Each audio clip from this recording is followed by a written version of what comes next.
Dr. Homebrew is brought to you by 5 Star Chemicals, providing safety and cleaning supplies for brewing, distilling, and winemaking at 5starchemicals.com. Doctor, look! Stand aside, nurse. I'm Dr. Homebrew. Stand clear.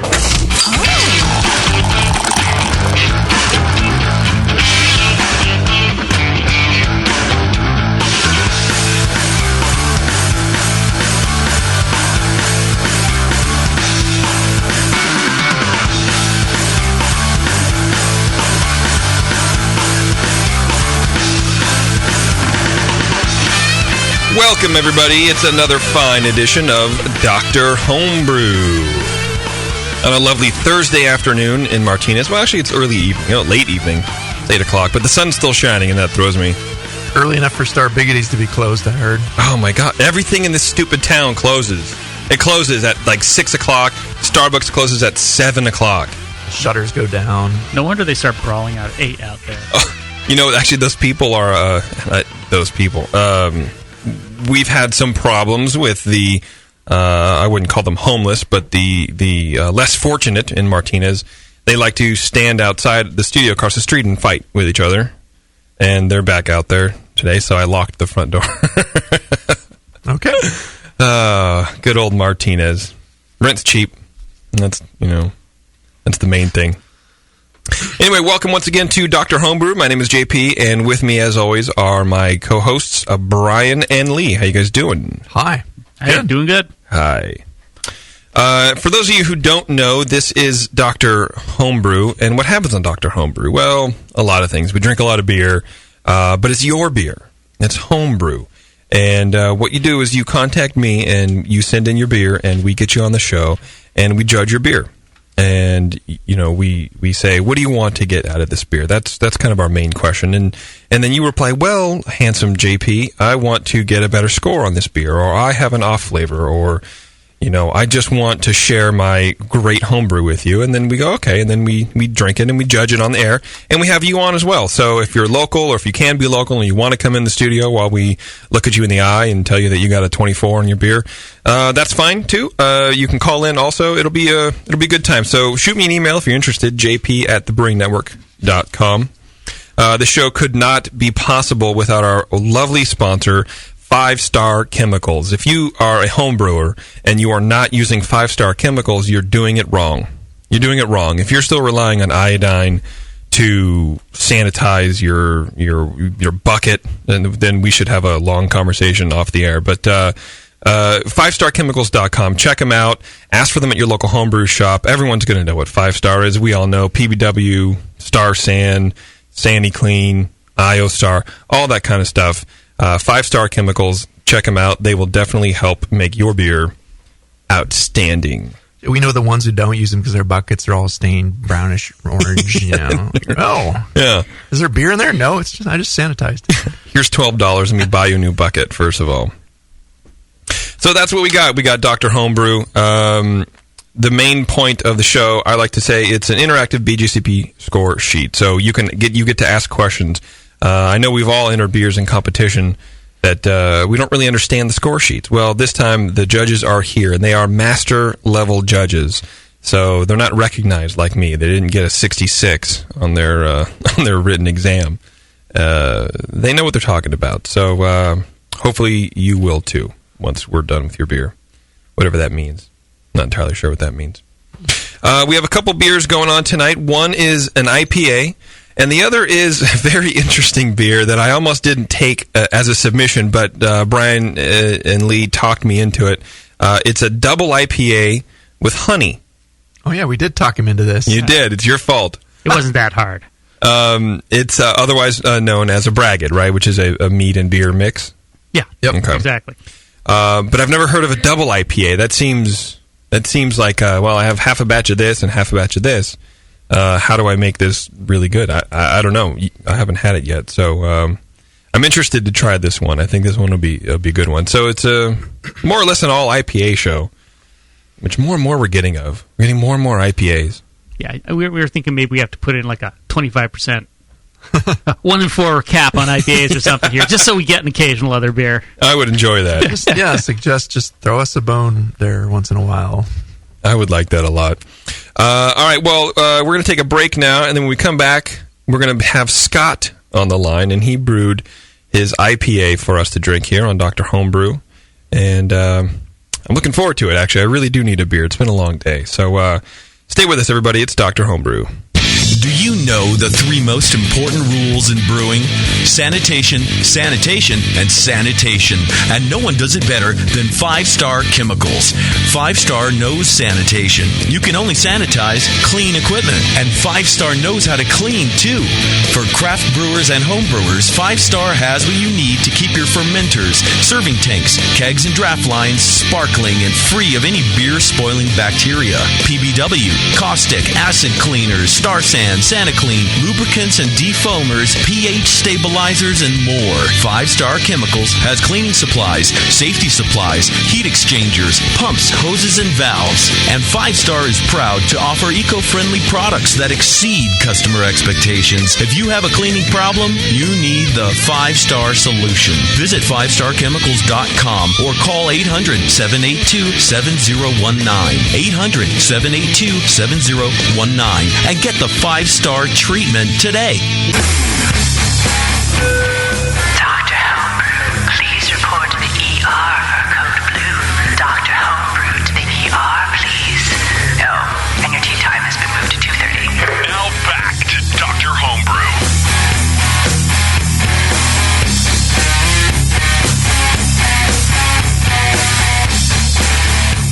That's right. It is Dr. Homebrew, and on the line we should have Scott. Scott, are you with us, buddy?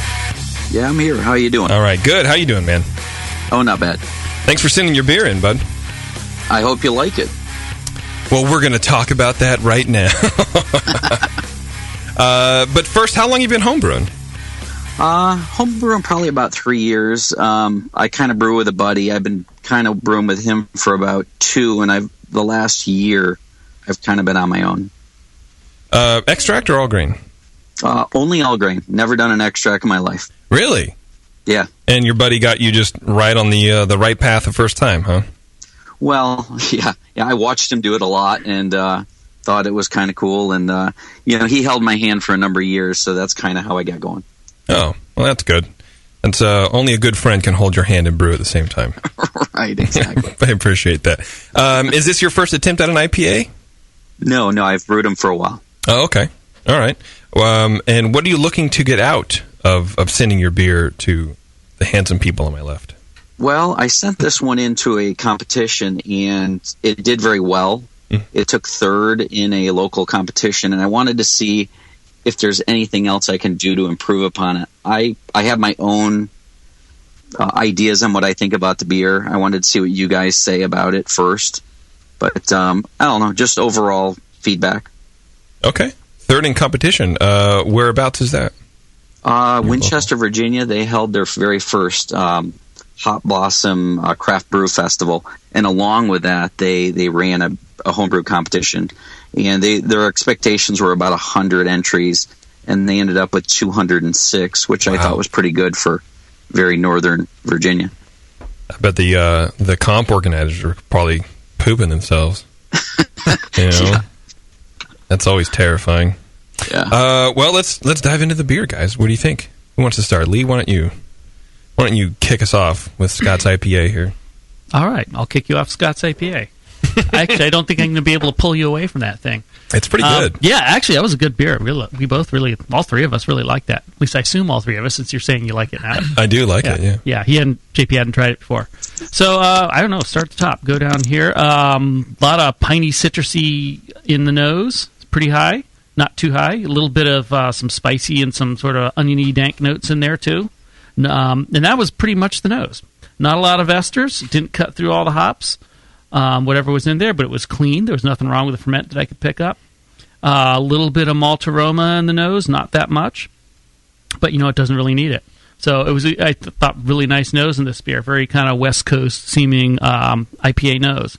It was very pretty beer. Poured a big head that just stuck around forever. A little bit of a light amber color, a little bit of haze in there.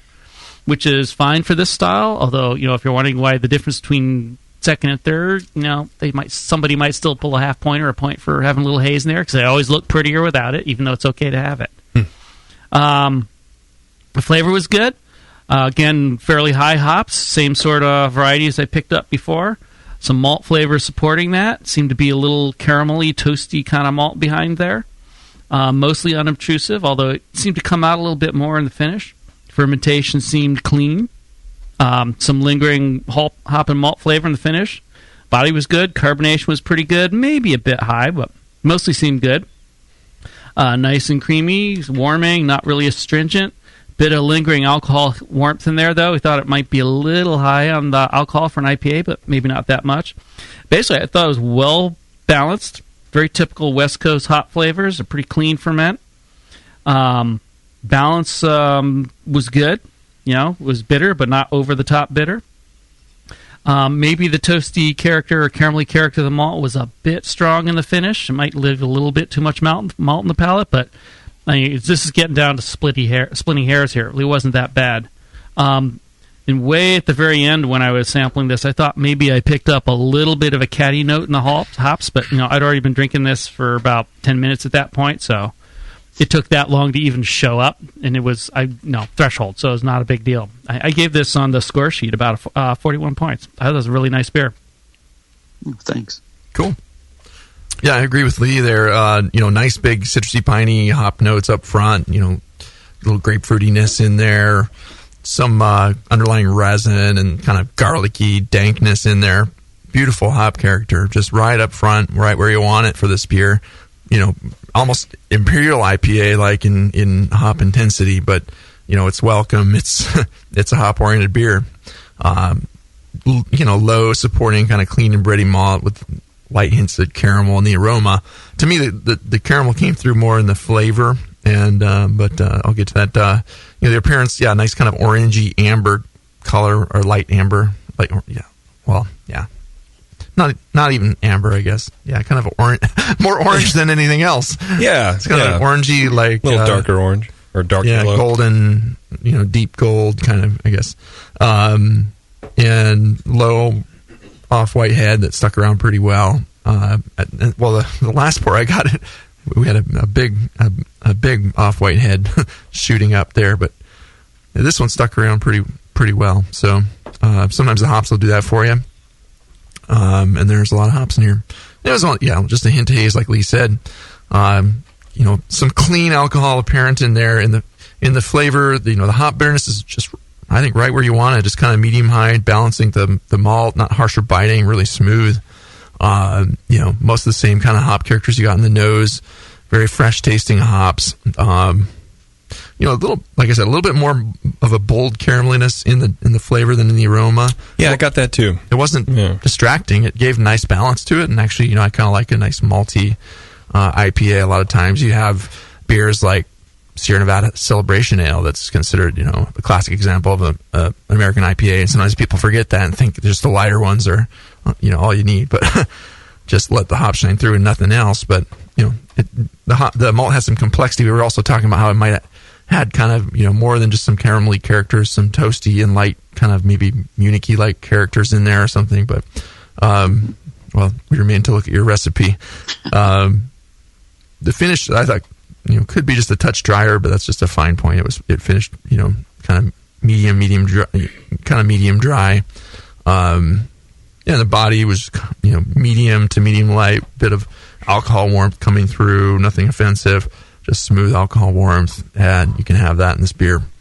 A little hop drive astringency in there, not really distracting. You can get a little bit of that too in a beer with this many hops in it.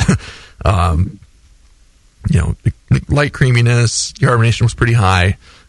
Maybe just a tiny hint of carbonic bite, but not bad, not anything distracting. I'm just making some fine notes here. But yeah, pretty clean American IPA overall with a lot going for it. Really nice, like I call an IPA and a half. And to find out that you made this on the East Coast, this is a big West Coast IPA, brother. It sure is. What are you doing, man? Well, I travel a lot, so I get out and drink a lot of Lagunitas and the rain, New Belgian stuff's great. Yeah, that'll do it. I gave this one a 38. Nice beer. Brian, Well, thank you. You'd mentioned a little hop astringency. What is that? Can you kind of describe what that Just in the mouthfeel, it has kind of a little bit of a tannic sensation. There's a lot of polyphenols in hop material, and if you with a beer with this much hop in it, it has that kind of tannic, presence. Some astringent character, kind of bites your tongue a little bit that way, but like chewing on grape skins, kind of a sensation, but not. In this one, it's just a light hint of that, not anything really offensive or like, wow, that's astringent. But how would you get rid of that? Or is it acceptable to have? And well, one of my suggestions in the feedback would be if you could, I don't know what hop was used for bittering. You could use a higher alpha hop to bitter with, and using less hop material overall in there to do that, or Okay. Well, yeah. I bittered with a Warrior, and the other thing somebody mentioned that might help with that, and I don't know if you guys agree, but it sat in the secondary for 14 days, and somebody told us that, well, maybe a little shorter time in the secondary might help that. Do you guys agree? I think, yeah. I was going to just say, too, pulling it off the hop material in the fermenter might help your case a little bit, too. You could probably extract a little bit more tannins in that way, too, but just hop plant matter in there, it kind of comes across like green, but it wasn't really big grassiness. It was just, pleasant, nice dry hopped character and good stuff. Scott, do you want to go through your recipe for us? Sure. If you have for the grains, I got 11 pounds of two-row pale ale, 5 gallon. a pound of Munich, and a pound of caramel. So that covers the grains. As far as the hops, I bitter with a Warrior. And the other, during the boil, I'm running Amarillo and Simcoe. And then when I dry hop, I go with an Amarillo, a Simcoe, a Chinook, and a Citra. And that's about it. What kind of caramel? What Lovable? It was caramel 40. Two-row caramel 40. It was actually Breeze two-row caramel 40. Pretty solid. Yeah, those malts are pairing well together. You could you have a good level of complexity in there. You could try backing off one or the other. I don't think the Munich's coming through too strongly that I would say to back it off a lot. Yeah, but I was getting a little toasty in here, but You not could- too bad. yeah. The caramel, I think, is the one I would back. The crystal malt, if you were going to back off on one of them. Okay. I agree. I kind of got like almost a honey vibe off of the beer, and maybe because it was that pound of caramel. Was this a 5 gallon batch, Scott? Yes, it was. Yeah, it was 5 gallon. cool. Is a pound a little too much in an IPA like this? I don't think so. You can use a pound, but you've got a lot of with the Munich in combination with it. You might want to work to balance that. Yeah, it's 2 pounds of specialty malt out of about 13. You're talking about 15-18% specialty malt. That might be a little high. I mean, the Munich isn't going to be so sweet and pushy and flavor-wise as the crystal malt is, but in combination, the two of them might be just a bit much. But I think. Okay. Oh, go ahead. Go on. Go ahead.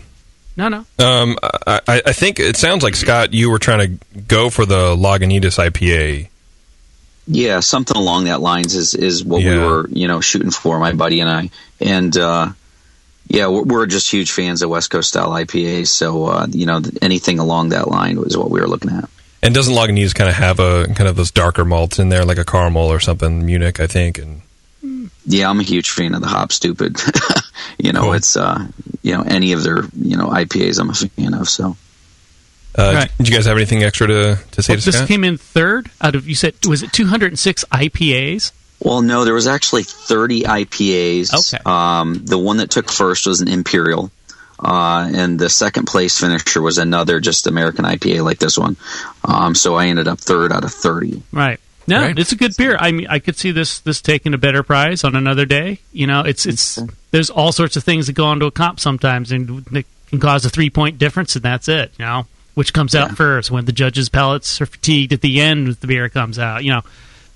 Temperature. Yeah, unfortunately, I haven't been home since I haven't been home since the competition went out, and I have the tasting notes waiting at home, but I just haven't been able to get to them. Right. So Yeah. And also timing your beer for when it's hitting its prime, for when the competition's going to be. If you're really planning it like that, you can, it might be hitting its prime a little more now than even when it was then. I don't know, but sometimes when it's first out, it could be a little grassier, a little more intense, and the hops will kind of mellow out and things will kind of meld a little better after a few weeks in the keg or the bottles. It was keg conditioned or? No, it wasn't. This was all bottle conditioned. Okay. I didn't even check. Yeah. No, that was a damn nice IPA. Thanks for sending it on. Oh, well, I'm happy you guys liked it. Yep. Yeah, for sure. Do you have any questions for the guys, Scott?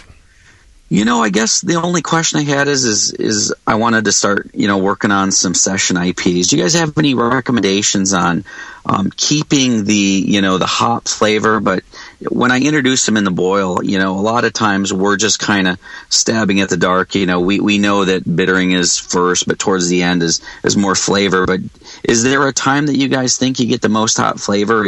Are we looking at 10 minutes or 5 minutes or even 0? When you're dealing with the boil? Well, there's a lot that can be said about that. It's interesting. I just saw somebody give a presentation on that, actually a panel of people. And there's this kind of, the things I've seen and from all the sort of session IPA, session pale ale type beers I've had in the last year or so, which are getting pretty popular out here. A few key things to keep in mind. One, don't let the body get too light. You don't want to make a hop tea.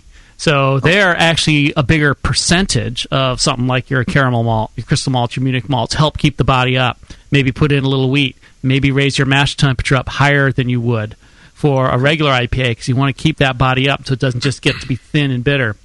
Okay. As far as the bittering, another strategy people like a lot for these things is go the late hop route. Just a little bit of hops, even none for some people for your 60 minutes. And just start throwing wads of it in the last 10 or 15 minutes at the last 5 minutes. Yeah.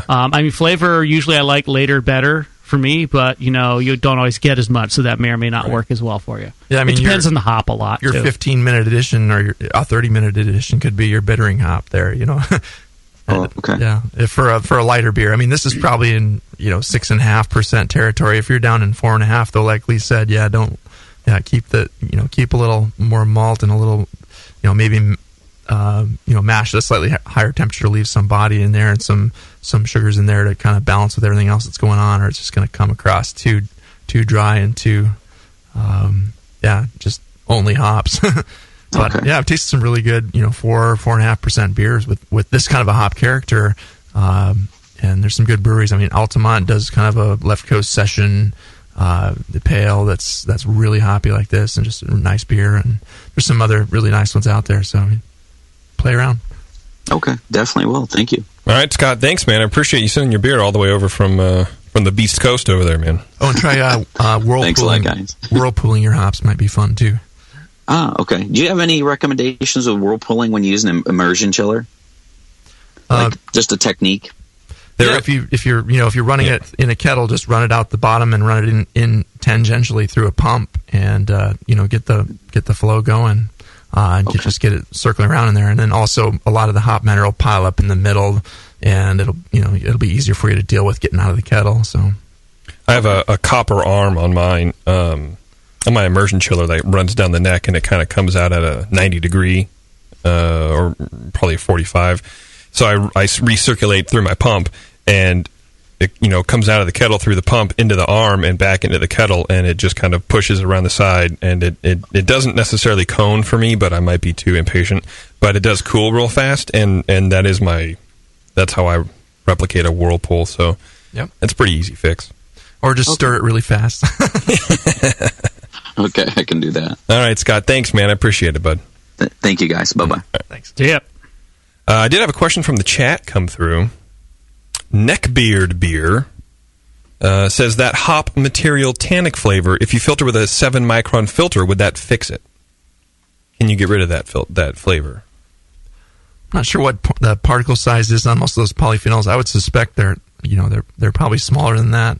I know that filtering in general does reduce your hop character, and you're going to want to bump up your hop additions across the board when you're filtering like that. But yeah, specifically on the tannic component, I don't know that it takes out that much. What do you think, Lee? I don't know. To be honest, I don't know. Yeah, filtration will take out a fair amount of hop character. If you're not careful, you'll take out too much. You end up right where you said, too much. Yeah, I don't really have a good answer for that one. If you have a 7 beer, micron would an 8 micron be better? if you have a Maybe a beer 5? that comes out kind of tannic, and you could try it, and it might get you right to where you want to be after secondary. So give it a shot, basically. Yeah. We'll see. Yeah, let us know, Neckbeard Brewer. All right, it's Dr. Homebrew. We are coming up on a break. When we come back, we're going to have Michael Heath with a very interesting beer, a double IPA braggot. Stick with us. It's Dr. Homebrew. Where do you go for all the stuff you need to brew? Homebrewstuff.com, of course. In their Boise, Idaho storefront and warehouse, they have more than 750 craft beers and 8,000 square feet of homebrew products in stock. The staff at Homebrew Stuff are homebrewers themselves. They try out just about everything, including the beer, so they can answer your questions knowledgeably and correctly about brewing, kegging, and anything else you might need to ask. Don't live near the Homebrew Stuff store? Visit homebrewstuff.com online and take advantage of their $7.95 domestic shipping available on most orders. Homebrewstuff.com is a proud sponsor of the AHA, NHC, GABF, and countless other acronyms. So if you're a homebrewer looking for great people, a great selection, and great deals, head to homebrewstuff.com, online or in person. Visit their YouTube channel for loads of free how-to and product videos. All of the stuff you need to brew. Homebrewstuff.com.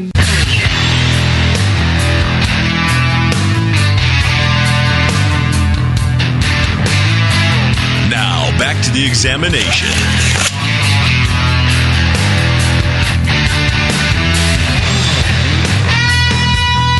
Thanks for sticking around. It's Dr. Homebrew. Fixing my stupid microphone here. On the phone, we should have Mr. Mike Heath. Mike, are you with us? Yep, I'm here. All right. Thanks for joining us, and thanks for sending the beer. Yeah, no problem. So tell me a little bit about yourself, Mike. How long have you been homebrewing? About 3 years now. Friend started me going around Christmas time. He bought a kit. We started going and got hooked to it. So I'm up to brewing like a batch a week right now. Oh, wow. Doing smaller batches, but what size? doing 1 gallon at a time, doing a batch a week. Just trying to dig my way through everything right now. That's cool. You doing extract or all grain that way? All grain. All grain. All grain with a gallon at a time. That's crazy. Brewing bag on a stovetop. Oh, that's cool. That's cool. So, okay, tell me about this this braggot that you made. What were your thoughts behind this one? Basically, I actually work at a meadery, and we were making a batch of mead about the time that Bell's Hopsland, their honey IPA, came out, and started thinking that there wasn't a whole lot of honey flavor in it, and trying to figure out a way to do a double IPA that had a whole lot of honey flavor in there. So this came out of it. Okay, all right. Sorry, I'm just taking a sip now. Brian, you want to start off with the double IPA braggot? Ooh, yeah. There's a lot of hops right up front there. We liked the electrical tape around the cap there. That was kind of cool. It took us a while to get into it, but the anticipation. Had a couple of caps pop off in shipping, so really? Okay. No guarantee there. A little safety stop there. Nice. Yeah. Okay. Big kind of pineapple-y and what I would call kind of a catboxy kind of hops seem to dominate the nose in there. Like just a Simcoe-y kind of cattiness, but pretty bright and fresh smelling hops, but just a bit off-putting. It was like just really balanced to that one side, and some people really like those kinds of hops, and it works in certain beers and maybe balanced with other hops. But the malt was kind of low and bready, just a touch of a caramel, some perfumey esters coming through, kind of a medium perfuminess to it. I was searching for much honey character in there. As it warmed up, I got kind of a floral, indistinct floral kind of honey character. There was no varietal declared to us as the judges, and I don't know if that's JP's fault as the host. Whoa. Or it probably is. I didn't gather enough information. If it wasn't declared, but usually in a competition you would, always in a competition you would need to declare the varietal of honey, I guess, or you would want to if you want the judges to pick that up. So, but anyway, yeah. The appearance was an orangey, kind of deep gold color. When I was downstairs, I couldn't see my finger through it. It's pretty hazy, but up here, I'm looking at the lights in the lower room here, I can see my finger finally, but it's pretty hazy. It's probably the elevation. The head's kind of a low off-white head that stuck around pretty well, and mostly pine bubbles kind of around the top of the glass, just kind of a nice cap of foam there that stuck around. So appearance-wise, okay, a little hazy. Took it down a point for that, but the flavor, the bitterness was pretty substantial, just to the point, it was almost pushing over the balance with the malt. And there's some definite alcohol in here, some higher alcohols. Finished kind of medium, not dry. For the style, you'd want it maybe a little drier, but big bitterness and the aftertaste kind of sticking through. The malt's pretty hidden. It was, I got a little bready and carameliness in there, but the hops are just burying everything else, and as well as the honey character, again, just kind of a indistinct, maybe florally kind of thing. Felt like I got a little bit of kind of some solventy notes in there. Mouthfeel wise, medium full bodied, pretty big for Imperial IPA. You want the body to be a little lighter, so it's more, the drinkability factor is so crucial to that beer that if you're making it, even with a braggot, you still want the characteristics of the beer to shine through, and have it kind of match the style profile and be in balance with the honey. You're just always seeking balance. Carbonation was pretty high and was, a lot of hop astringency in this too. Not really creamy, but just hot, and the mouthfeel there was a little bit of heat and kind of burning combined with the high carbon dioxide. It was a lot on the palate there, but not as much as I'm saying about it. It's not a awful beer. It's kind of a middle of the road Imperial IPA, a little too sweet and maybe too big bodied for the style. If you backed off the bittering hops on this, and maybe even, some of the aroma hops, and maybe tried switching up some of the hops in there, and some of that honey would shine through a little better. And I don't know what your impression of it is. We'll let you talk about it later too. But you want to fix that the alcoholic stuff by, do you control your fermentation temp first of all? I could ask that. It was about 65, so around 65. Probably a little on the one side for what I was trying to get, but that should be fine. Then you just basically want to take care of your yeast. 65 should be fine. And if you pitch a big healthy dose of yeast and keep it happy, maybe add a little nutrient because there's honey in here. Do some maybe staggered nutrient addition if there's a lot of honey to keep that happy, and find ways to get it to dry out a little more. Maybe more attenuative yeast, or try lowering the mash temp a bit more if you haven't already. But yeah. Or add some sugars with the honey to dry it out a little bit more. And that might bring it more to style, I think. But, it's a pretty good beer. I gave it a 24, kind of middle-of-the-road score. But, great, drinkable, good. Lee, before you start, should we talk about what a braggot is first? I think that should be the smart thing, because I don't really... It's a mead and beer mix, right? But what makes it to style? Well, yeah, braggot is, a combination. It's a beer made with honey, or a mead made with beer ingredients. So either way you want to look at it, but it should have characteristics of each. It's in the mead category. It's 26B in the guidelines, and there's a wide latitude allowed for what it could be. I mean, it could be just a beer supplemented with enough honey that you get some of that honey character. But if you enter it as a braggot, you should definitely, have a lot of honey character, enough honey character coming through that is noticeable and in balance with the beer. Which for a beer like this, I admit this is a challenge. And we, like JP was talking about when he wondered whether we should accept it or not. It was, the style is a style that is inherently hard to balance with. So, this one probably would take some fine tuning to get it right. And if you back off too much of the hops or something, you might, then it would be hostile for the IPA side of it. But right now the IPA is just dominating it, and the hop choices are interesting and maybe clashing a little bit. You kind of work on the finessing the balance and getting the hops right that play nicely with whatever honey varietal you're having. If you have a really floral honey, you might want to use a different kind of hops, like an earthy hop or if it's an American IPA, you might try something kind of resiny or dank or something interesting blended with a citrusy kind of floral honey, but yeah, playing around with blending different flavors to see what works best is kind of how it goes.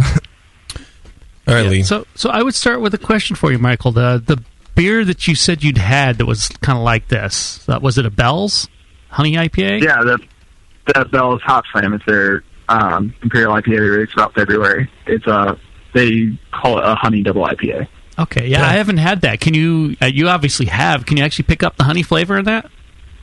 It's very light. There's kind of disputes about whether it's actually honey or if it's just a lot of honey malt trying to get that flavor in there.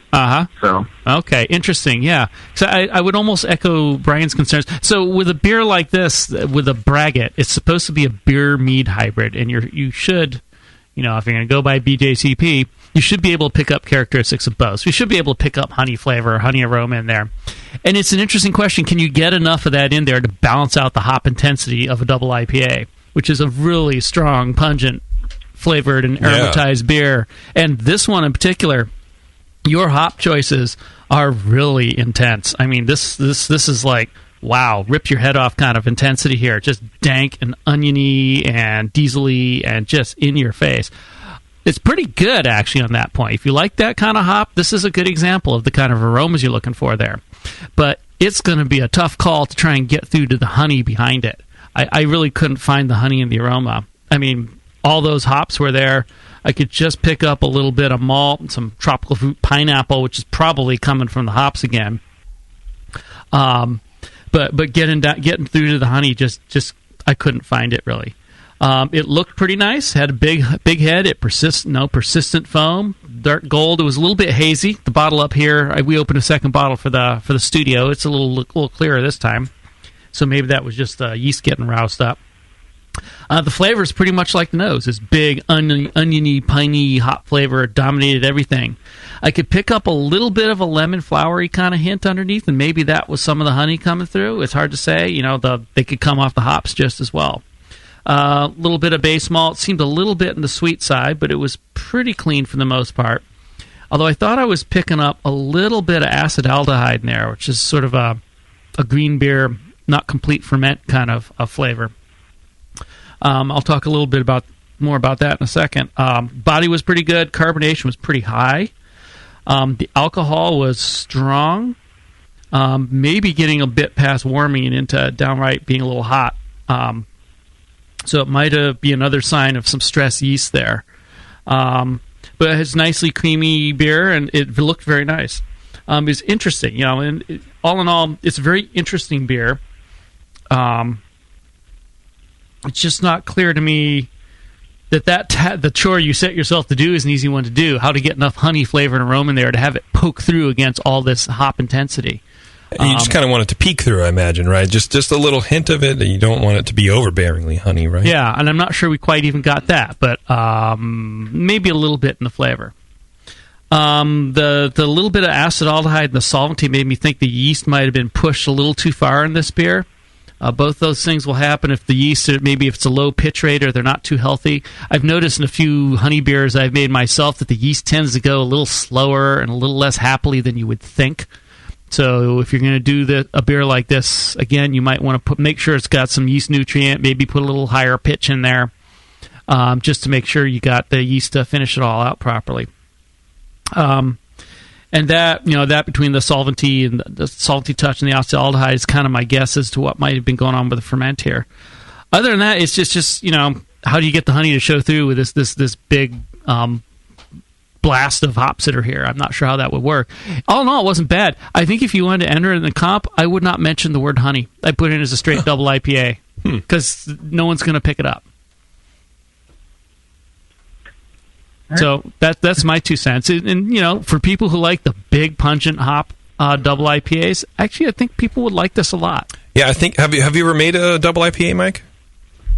Yeah, I've had a few that I've done. This is by far the most extreme I've gone, but I kind of went a little overboard, just kind of. I do like the flavor. Yeah, I do like the flavor of it. The hop flavor, as the double IPA, it is very hop pellety and kind of this resiny quality to it that I don't really like that style of beer normally, but I think it'd be a good beer on its own. With a 1 gallon batch too, if you shake in 2 or 3 extra pellets, you accidentally throw your whole hop balance off. That's all I suppose so, right? Yep. Whoops. Yeah. Do you happen to have your recipe for this, Mike? Yeah. Why don't you run through that? Like I said, it's a 1 gallon batch, so these amounts are going to seem a little small compared to everything else. But it was 2 pounds of pale malt, a quarter pound of Crystal 40, a quarter pound of Carapils, and then 1.5 pounds of orange blossom honey.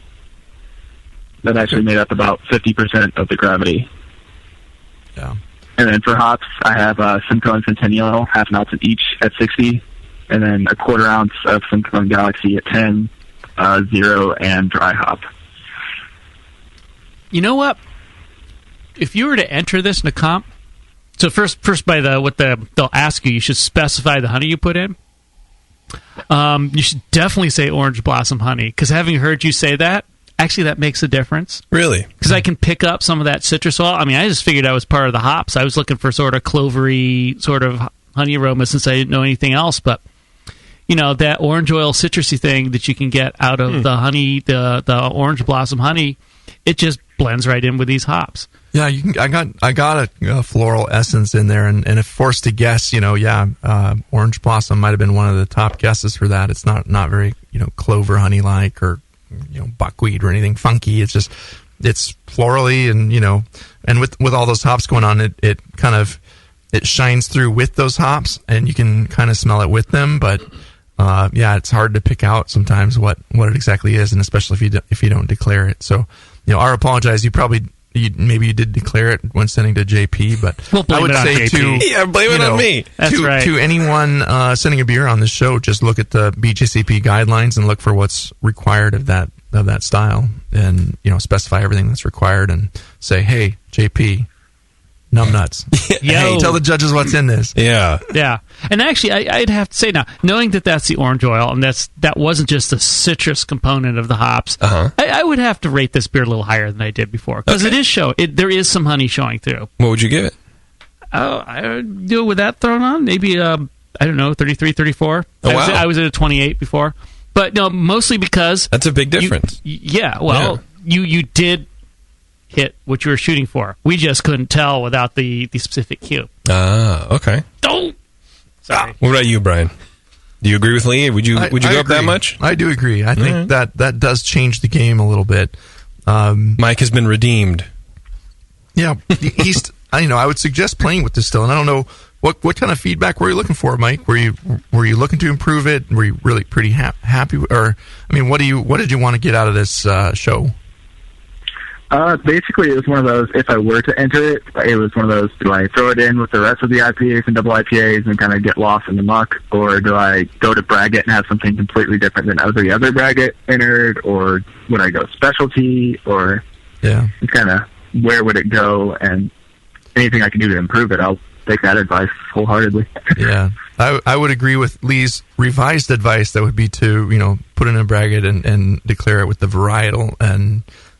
see where it falls. But if you had a way of rebrewing the same one and drying it out a little bit more, and maybe playing with the hops, adding some different kinds of hops to see what plays nicely with the honey, and I think just pulling back some of that sweetness and even pulling back the aroma hops a little bit will let that honey shine through a little more, and just using different varieties. So.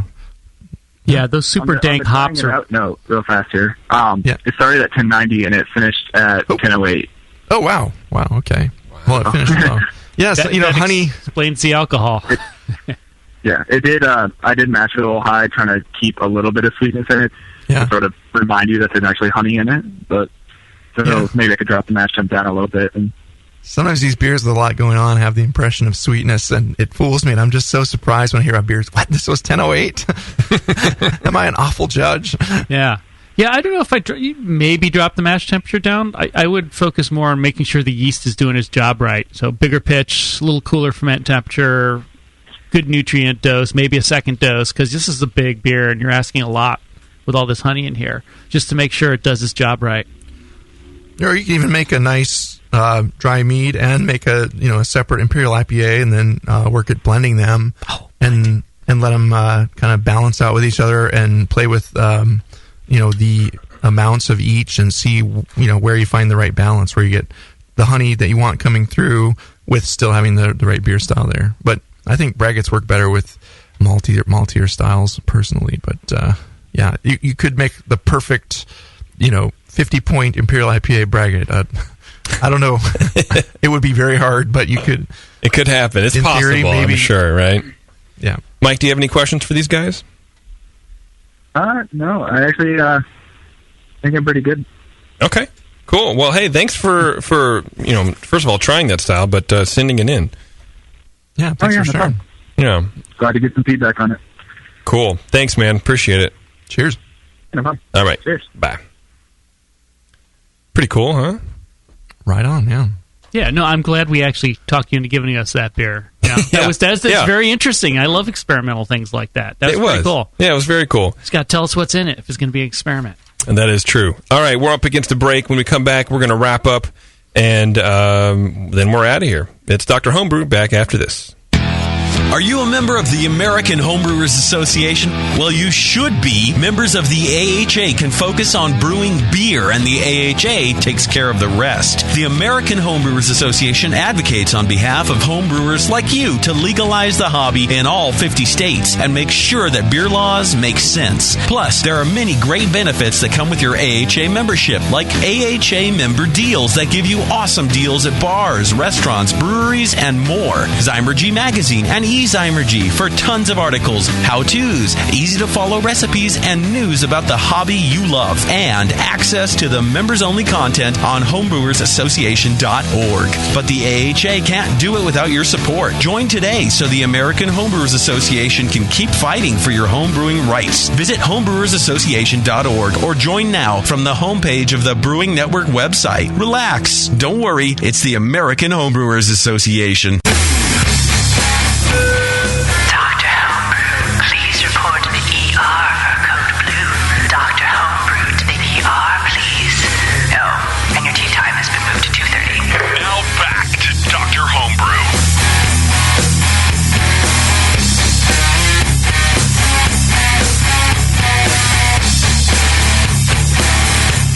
That's right, it is Dr. Homebrew, and we are back. Both of those things that you just heard are actually accurate and true. Coming off a whirlwind IPA show, which, as you know, is my favorite thing to do. Overall, good beers, I think, right? Yeah.